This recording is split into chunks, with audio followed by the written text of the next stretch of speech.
સુરતની કતારગામ પોલીસને રીઢા વાહનની ચોરી એવા મોબાઈલ સ્નેચરને ઝડપી પાડવામાં સફળતા મળી છે। રીઢાએ વાહનની ચોરી કર્યાને 1 કલાકમાં જ 8 મોબાઈલની ચોરી કરી હોવાનું સામે આવ્યું છે।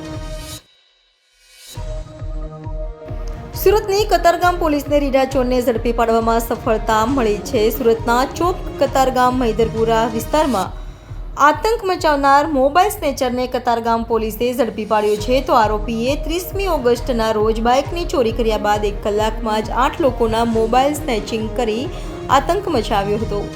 તો રીઢા ચોર સુમિત ઉર્ફે ગોલુ મદન મોહન સિહારીની ધરપકડ કરી હતી। પોલીસે રીઢા પાસેથી બાઇક અને 8 મોબાઈલ કબજે લીધા હતા। હાલ તો પોલીસે રીઢાની વધુ પૂછપરછ હાથ ધરી છે।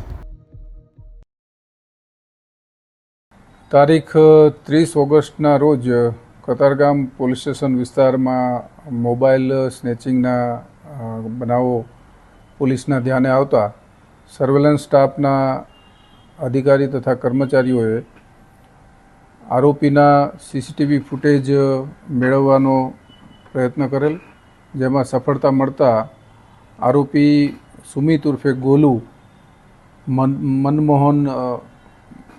મદન મોહન સાહની નામના આરોપી કે જે કોસાડ આવાસમાં રહે છે તેની ધરપકડ કરેલી। આ આરોપી પાસેથી કુલ 8 મોબાઈલ પોલીસે જપ્ત કરેલા અને એની પાસેનું મોટરસાઇકલ છે તે પણ ચોરીનું હોવાનું પૂછપરછ દરમિયાન જણાઈ આવતા બપોરના 1:30 વાગ્યાથી લઈને 2-2.5 કલાકના અરસામાં આ આરોપીએ વાહન ચોરી કર્યા પછી કુલ 8 જેટલા મોબાઈલ સ્નેચિંગના બનાવોને અંજામ આપેલો, જેમાં 4 બનાવ કતારગામ પોલીસ સ્ટેશન વિસ્તારના, 2 બનાવ ચોક બજાર પોલીસ સ્ટેશન વિસ્તારમાં કરેલા છે અને બાકીના જે 2 મોબાઈલ છે જેનું IMEI રન કરાવી અને એના ફરિયાદીનો સંપર્ક કયાથી ફરીથી બીજા કયા પોલીસ સ્ટેશન વિસ્તારના 2 ગુના છે એ તપાસ ચાલુ છે। હાલમાં આરોપીની ધરપકડ કરી એની વિરુદ્ધમાં કુલ 7 ગુના દાખલ કરવામાં આવેલા છે, જેમાં કતારગામ પોલીસ સ્ટેશન વિસ્તારના 4 ગુના છે અને 3 ગુના ચોક બજાર પોસ્ટે ખાતે દાખલ થયેલ છે।